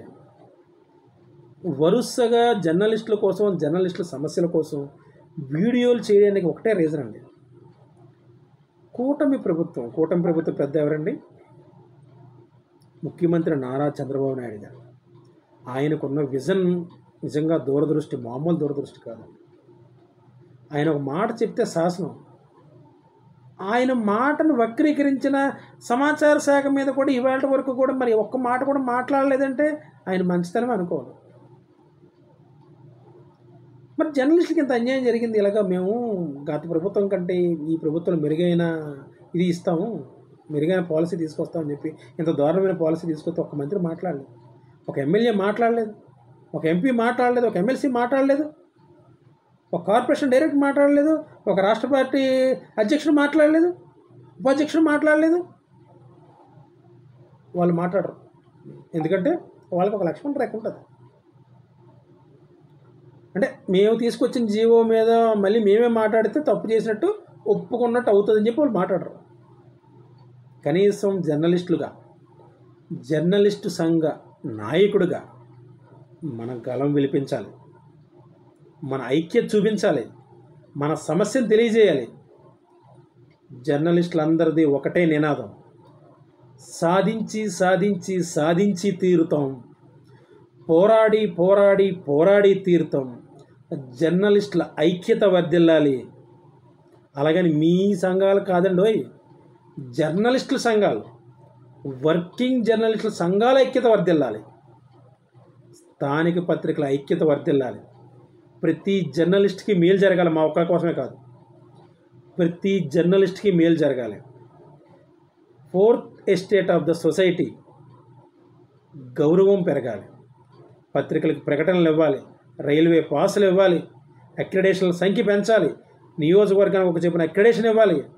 దానికోసం మనం చేసే పోరాటంలో ప్రతి ఒక్క జర్నలిస్టు కలిసి రావాలి. ఇదే మన నినాదం కావాలి. ఈ నినాదంతోనే ప్రతి ఒక్క జర్నలిస్టు ముందడుగు వేయాలి. మన జర్నలిస్టుల సమస్యలను పరిష్కరించుకోవడం కోసం మనమే స్వచ్ఛందంగా తరలి రావాలి. జర్నలిస్టుల ఐక్యత వర్ధిల్లాలి, జర్నలిస్టుల ఐక్యత వర్ధిల్లాలి, జర్నలిస్టులు జేఏసీ వర్ధిల్లాలి. వర్కింగ్ జర్నలిస్టులకు అక్రిడేషన్ ఇచ్చి తీరాలి. ప్రజలకి ప్రభుత్వానికి మధ్య వారధిగా పనిచేసే జర్నలిస్టుకు గుర్తింపు ఇవ్వాలి. జర్నలిస్ట్కి యాక్సిడెంటల్ ఇన్సూరెన్స్ కావాలి. ఇవన్నీ ఇచ్చిన ప్రభుత్వానికే జర్నలిస్టులు ప్రచారం చేయాలి. లేకపోతే ప్రచారం ఆపేయాలి నీకు సిగ్గుంటే. లేదంటే ప్రచారాన్ని ప్రొటెస్ట్ చేయాలి నీకు బుద్ధి ఉంటే. లేదంటే నీ యొక్క సంకేతాన్ని, నీ యొక్క సంఘీభావాన్ని విరమించుకోవాలి నువ్వు నిజమైన జర్నలిస్ట్ అయితే. కానీ ఎవరైనా చేస్తున్నారండి అలాగా? ఎవరి ప్రయోజనాలు వాళ్ళవే. ఎమ్మెల్యే గారితో మాట్లాడకపోతే నాకు వచ్చి ఏడిస్తారు ఎవరో. మంత్రి గారి దగ్గరికి వెళ్ళి మనం ఇలాగ అలిగితే మంత్రి గారు మనతో మాట్లాడరు. మన టీవీ ఛానల్ లోగోతో ఇంటర్వ్యూ ఇస్తారు ఎవరో. మనం చెప్పిన పనులు అక్కడ జరగవు. అంటే ఇక్కడ నీకు అన్యాయం అయిపోయినా పర్లేదు, జర్నలిస్ట్గా నువ్వు అన్యాయం అయిపో, కానీ నువ్వు మాట్లాడు. ఇతర జర్నలిస్టులు స్థానిక పత్రికలన్నీ కూడా నిరంకుశత్వానికి, వాళ్ళ జీవోల నెంబర్లకి, దారుణంగా ఇచ్చిన జీవోలకు బలైపోయినా పర్లేదు, నువ్వు మాట్లాడు. జర్నలిస్ట్ సంఘ నాయకుడిగా నువ్వు మాట్లాడు. అది కాదండి, అలా చేయకూడదు, చాలా తప్పది. ఇప్పటికైనా జర్నలిస్ట్ సంఘ నాయకుల్లో మార్పు రావాలి. ప్రతి ఒక్క జర్నలిస్టు సంఘ నాయకుడు ఆలోచించాలి. ఎందుకంటే జర్నలిస్టు సంఘం నిలబడటానికి, జర్నలిస్టుల సంఖ్య ఆ సదరు యూనియన్లో పెరగడానికి ప్రధాన కారణం స్థానిక పత్రికలే. ఎందుకంటే ఇవాళ ప్రధాన పత్రికలు అని చెప్పుకున్న వాళ్ళకి, పెద్ద పత్రికలు అని చెప్పుకున్న వాళ్ళకి ఎంతమంది జర్నలిస్టులు ఉన్నారు రాష్ట్ర వ్యాప్తంగా? మరి మిగిలిన జర్నలిస్టులు ఎంతమంది ఉన్నారు? వాళ్ళ సంఖ్యే కదా ఆ యూనియన్లో ఉంది. మరి ఇంత బలం ఇచ్చిన జర్నలిస్ట్కి, స్థానిక పత్రికకి మరి మీ యూనియన్లు ఏం చేసాయి? యూనియన్ నాయకులు ఏం చేశారు? అంటే యూనియన్లో ఉంటే మాకు ఎక్కడేషన్ కమిటీ మెంబర్షిప్ వస్తుంది, ఎక్కడేషన్ కమిటీ మెంబర్ అవుతాం, మా యూనియన్లో ఉన్న వాళ్ళకి, మా పత్రికలో ఉన్న వాళ్ళకి ఎక్కడేషన్ ఇప్పించుకుంటాం. వీడికి జర్నలిస్ట్, వీడికి ఆ ఎక్కడేషన్ కమిటీకి సంబంధించిన జీవో చదవడం రాకపోయినా కూడా అక్కడికి వెళ్ళి ఏం మాట్లాడలేరు. మళ్ళీ జిల్లా కలెక్టర్ ముందు ఏం మాట్లాడలేరు, ఆ కమిటీ ముందు ఏం మాట్లాడలేరు. ఈవెన్ సమాచార శాఖ కార్యాలయం దగ్గరికి కూడా వెళ్ళి మాట్లాడలేరు. ఏమంటే భయం, ఎక్కడేషన్ లేకపోతారేమోనండి. ఏమంటే భయం, కంప్లైంట్ చేస్తారని. కంప్లైంట్ చేసి ఏం చేస్తారు? చంపేస్తారా? మనది ఏమన్నా మిలిటెంట్లో ఉన్న దేశమా కాల్చిపడేయడానికి? వాళ్ళ దగ్గర గన్ ఉంటే, వాళ్ళ దగ్గర అధికారం ఉంటే, మన దగ్గర పెన్ ఉంది, మన దగ్గర బలం ఉంది, మన దగ్గర ఐక్యత ఉంది, మన దగ్గర జేఏసీ జర్నలిస్టుల బలం ఉంది, సంఖ్యా బలం ఉంది, కుటుంబాలు ఉన్నాయి. ఆ రోజు గెలిస్తే మాకు మేలు జరుగుతుందని ఓట్లేసిన జర్నలిస్టులు అప్పుడు ఏమవుతారు? ఏం చేయాలి? ఆలోచించాలి. నీకు మేలు చేయని ప్రభుత్వం కోసం నువ్వెందుకు పని చేయాలి? నీకు మేలు చేయని ప్రభుత్వం కోసం నువ్వెందుకు మాట్లాడాలి? నువ్వు ఓటేసిన ప్రభుత్వం నీకు మేలు చేయకపోగా, నీకోసం పని చేయకపోగా, నీ సమస్య పరిష్కరించకపోగా నువ్వేం చేయాలి? తిరగబడాలి. ఈవేళ చూశాను, ఇందాక ఒక ప్రెస్ నోట్ చూశాను. కలెక్టర్ల తాలూకా ప్రెస్ మీట్లో చీఫ్ సెక్రటరీ మాట్లాడారు. మేము దగ్గర 10,60,000 సమస్యలు పరిష్కరించాం, జనాల సమస్యలు పరిష్కరించింది ప్రభుత్వం. జర్నలిస్టులుగా మేము ఉన్న మా సమస్య ఎక్కడ పరిష్కరించారండి? జర్నలిస్టులు తల సమస్యలు కావా? చెప్పండి. సిఎస్ని గుండెల మీద చేసుకొని చెప్పానండి, జిల్లా కలెక్టర్ని గుండె మీద చేసుకొని చెప్పానండి, మంత్రులు గుండెల మీద చేసుకొని చెప్పానండి, ఎమ్మెల్యేలు గుండెల మీద చేసుకొని చెప్పానండి, ఎంపీలను గుండెల మీద చేసుకొని చెప్పానండి, ఈవెన్ ఎమ్మెల్యేలను ఎమ్మెల్సీలు కూడా గుండెల మీద చేసుకొని చెప్పానండి. ఆంధ్రప్రదేశ్ రాష్ట్రంలో 26 జిల్లాల్లో 175 నియోజకవర్గాల్లో సుమారు 54,000 మంది ఉన్న జర్నలిస్టులు, అందులో ఏ ఒక్క జర్నలిస్ట్ సమస్య కూటమి ప్రభుత్వం పరిష్కరించింది? టెల్ మీ ఐసే, చెప్పండి. మీరు చెప్పగలరా? ఎన్ని దరఖాస్తులు మేము జిల్లా కలెక్టరేట్ నుంచి మీకోసంలో మేము అప్లై చేస్తే, ఎంతమంది కలెక్టర్లకు ఇస్తే మా సమస్యను మీరు సుమోటోగా స్వీకరించారు? ఎంతమంది మంత్రులు ఇప్పటి వరకు మేము అడిగిన తర్వాత, ప్రెస్ మీట్లు అడిగిన తర్వాత, లెటర్లు పెట్టిన తర్వాత ఎంతమంది మంత్రులు మా కోసం మాట్లాడారు? చెప్పండి. ఎవ్వరూ చెప్పలేరు. ఎందుకంటే మీరు మాట్లాడలేదు, మా సమస్య మీ వరకు రాలేదు, మీరు పరిష్కరించలేదు. సమస్య పరిష్కరించే వాళ్ళు అయితే, జర్నలిస్టులకు మేలు చేసేవాళ్ళు అయితే నిజంగా ఆ రోజే జీవో బాగా వచ్చినాం. 84 జీవో నెంబర్ 84 ఆ రకంగా రాదు. పెద్ద పత్రికలుగా చెప్పుకున్న వాళ్ళకి మండలానికి ఒక ఇక్కడేషన్ ఇస్తున్నాం. నియోజకవర్గ కనీసం స్థానిక పత్రిక నియోజకవర్గానికి ఒక ఎక్కడేషన్ ఇచ్చినా కూడా మనం వాళ్ళకి మేలు చేసినట్టు అవ్వని చెప్పి ఒక్క నాయకుడని ఆలోచించాడా? రాష్ట్ర సమాచార శాఖ కార్యాలయంలో ఉన్న కమిషనర్ ఆలోచించారా? డైరెక్టర్ ఆలోచించారా? కూటమి ప్రభుత్వంలో ఉన్న సబ్ కమిటీలో ఉన్న సభ్యులు ఆలోచించారా? ఎవరు ఆలోచించారు చెప్పండి? అలాగ ఆలోచించుంటే ఈవేళ జీవో వస్తుందా? ఈవేళ జర్నలిస్టులు కోర్టుకు ఎక్కుతారు మాకు అన్యాయం జరిగిందని. ఎంత సిగ్గండి! ఒక రాష్ట్ర ప్రభుత్వం మీద జర్నలిస్టులు, 4th ఎస్టేట్ ఆఫ్ ద సొసైటీగా ఉన్న జర్నలిస్టులు 18 కేసులు వేశారంటే, అది ఒక్క జీవం మీద 18 కేసులు వేశారంటే ఎంత పరువు తక్కువ ఒక రాష్ట్ర ప్రభుత్వానికి? ఇంత జరిగినా కూడా నిజంగా ఇవాళ వరకు కూడా వచ్చి కోర్టులో అడిగారు కదా మాకు గడువు కావాలని. ఖచ్చితంగా అడుగుతారు. కౌంటర్ వేయడానికి, కౌంటర్ దాఖలు చేయడానికి, కౌంటర్ ఫైల్ వేయడానికి గడువు అడుగుతారు. ఇలాంటి టైంలో ఆ జీవో తేడాగా రావడానికి కారణమైన కుహన నాయకులు, తేడా కమిటీ సభ్యులు ఆలోచించాలి. ఎక్రిడేషన్లు ఆగిపోతే, నిజంగా ఆగిపోతే ఎవరు లాస్ అయిపోతారండి? మా ప్రధాన పత్రికలు, మా సామాజిక వర్గ పత్రికలు అనుకున్న వాళ్ళు కూడా ఎక్రిడేషన్లు రావు కదా.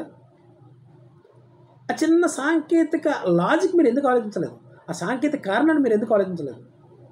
ఇంత తేడాగా జీవో వేస్తున్నామే. ఎవరైనా రేపు పొద్దున్న కోర్టుకు వెళ్తే ఎక్రిడేషన్లు ఆపేయమంటే, జీవోని అబియన్స్లో పెట్టమంటే, జీవోని రద్దు చేయమంటే, అది మళ్ళీ మొత్తం కేసు అంతా తేలే వరకు ఎన్ని నెలలు పడుతుందో తెలీదు. అంతవరకు మళ్ళీ పాత ఎక్రిడేషన్లు ఇవ్వాలి, కొత్త వాళ్ళకి ఎక్రిడేషన్లు రావే అని ఒక్కరైనా ఆలోచించారా? ఆ జీవో రాస్తున్న ఆఫీసర్ని ఆలోచించాడా? అలాగ ఆలోచించలేదు కాబట్టి ఇవాళ ఇంతవరకు వచ్చింది విషయం, ఆందోళన వరకు వచ్చింది. ఇప్పటికైనా మించిపోయింది లేదు. జర్నలిస్టులారా, జర్నలిస్ట్ మిత్రులారా, ఒక్కసారి సమస్య మనది, మనం అన్యాయం అయిపోతున్నాం. స్థానిక పత్రికలుగా మనం అన్యాయం అయిపోతున్నాం. మన అన్యాయానికి మనమే ఆ సమస్యను పరిష్కరించుకోవాలి. సమస్యను పరిష్కరించుకోవాలంటే మన తాలూకు బాధని, వ్యధని అన్నిటిని మన ప్రభుత్వం దృష్టికి తీసుకెళ్లాలంటే రాష్ట్ర వ్యాప్తంగా ఏకకాలంలో మంత్రులు, ఎమ్మెల్యేలు, ఎంపీలు, ఎమ్మెల్సీలకు, ఇంకా అవకాశం ఉంటే పార్టీ అధ్యక్షులు, జిల్లా పార్టీ అధ్యక్షులు, 3 రాజకీయ పార్టీలను, జనసేన నాయకులకి ఇవ్వండి, టీడీపీ నాయకులకి ఇవ్వండి, బీజేపీ నాయకులకి ఇవ్వండి, రాష్ట్ర నాయకులకి ఇవ్వండి, జాతీయ నాయకులకి ఇవ్వండి. అవకాశం ఉన్నవాళ్ళు, స్టేట్ హెడ్ క్వార్టర్లో అవకాశం ఉన్నవాళ్ళు వెళ్ళి మంత్రిలాగా నారా లోకేష్ గారిని కలవండి, కొలుసు పార్థసారథి గారిని కలవండి, డిప్యూటీ సీఎం పవన్ కళ్యాణ్ గారిని కలవండి. ఇంకా యాక్సెస్ ఉన్న నాయకులు కానీ, జర్నలిస్ట్ సంఘాల నాయకులకు కానీ, సీఎం గారికి అవకాశం ఉంటే సీఎం గారిని కలవండి. చెప్పండి, సమస్య చెప్పండి. సార్, మిగిలిన వాళ్ళందరికీ బాగా ఇచ్చారు, ఒక్కొక్క స్థానిక పత్రికకే చాలా దారుణంగా ఇచ్చారు. వాళ్ళకి కనీసం నియోజకవర్గానికి ఒక ఎక్రిడేషన్ ఇచ్చుంటే వాళ్ళు హ్యాపీ సార్, వాళ్ళకి మేలు జరుగును, వాళ్ళకి అన్యాయం జరిగింది ఒక మాట చెప్పండి. అది మీకు చెప్పాలనిపిస్తే, అది మీరు నిజమైన నాయకుడిని మీరు భావిస్తే. లేదు, నిజమైన నాయకుడిని కాదు, నేను అలా తేడా నాయకుడినే, మీటింగ్లు పెట్టమంటే కలెక్షన్కి వస్తాను, గిఫ్ట్ల కోసం కలెక్షన్కి వస్తాను, నేను తిరిగి కారు ఈఎంఐలు కట్టుకోవడం కోసం కలెక్షన్కి వస్తాను, అందరి పేరు చెప్పి వసూలు చేస్తాను, నేను ఒక్కడనే తినేస్తాను, వాడి దగ్గరికి వెళ్ళి ఫండింగ్ తెస్తాను, వీడి దగ్గరికి వెళ్ళి ఫండింగ్ తెస్తాను, ఆ ఫండింగ్ తర్వాత లెక్కలు చెప్పను, యూనియన్ పేరుతో అడ్డంగా నేను ఒక్కడనే తిరుగుతాను, అడ్డంగా నేను ఒక్కడనే సంపాదిస్తాను, అడ్డంగా నేను ఒక్కడనే ఇల్లు కట్టుకుంటాను, నేను ఒక్కడనే కారు కొనుక్కుంటాను, నేను ఒక్కడనే పలానా ప్రధాన టీవీ ఛానల్లో పనిచేస్తాను, ప్రధాన పత్రికల్లో పనిచేస్తాను, ప్రధాన మీడియా సంస్థలో పనిచేస్తాను, మిగిలిన జర్నలిస్టుల కోసం నాకు అవసరం లేదనుకున్న నాయకుడు ఎవరు కూడా అడగొద్దు. అంటే నువ్వేమన్నా పతివ్రత శిరోమణివా బాబు, ఈరోజు బాలు అని చెప్పి మీకు డౌట్ రావచ్చు. నేను కాదు, నేను పతివ్రత అని చెప్పానా? నేను మంచోడిని అని చెప్పానా? నేను మీకన్నా చెడ్డోడిని. అలాగని మరీ ఇంత దారుణంగా వ్యవహరించి చెడ్డోడిని కాదుండో. చెడ్డోడు మీన్స్ చెడ్డోడు అని ఎందుకు అంటున్నానంటే, అన్యాయం జరిగితే ప్రశ్నిస్తాను, అంతవరకే. అంతే తప్ప నాకు కూటమి ప్రభుత్వం అంటే కక్ష లేదు, జనసేన ప్రభుత్వం అంటే మంట లేదు, బీజేపీ ప్రభుత్వం అంటే కుళ్ళు లేదు, అలాగని వైఎస్ఆర్సీపీ ప్రభుత్వం అంటే ఇష్టం కూడా లేదు. మా జర్నలిస్టు కుటుంబానికి అన్యాయం జరగకూడదు. ప్రజలకి ప్రభుత్వానికి మధ్య వారధులుగా పనిచేసే మాకు ప్రభుత్వం నుంచి సహకారం కావాలి, ప్రభుత్వ సహాయం కావాలి, ప్రభుత్వ గుర్తింపు కావాలి. అది మాత్రమే మాకు కావాలి, అంతకుమించి మాకేమి వద్దు. మీరు చెప్పండి, కనీసం ఒక మాట చెప్పండి. ఏ ప్రభుత్వమైనా 79 ఏళ్ల స్వతంత్ర భారతదేశంలో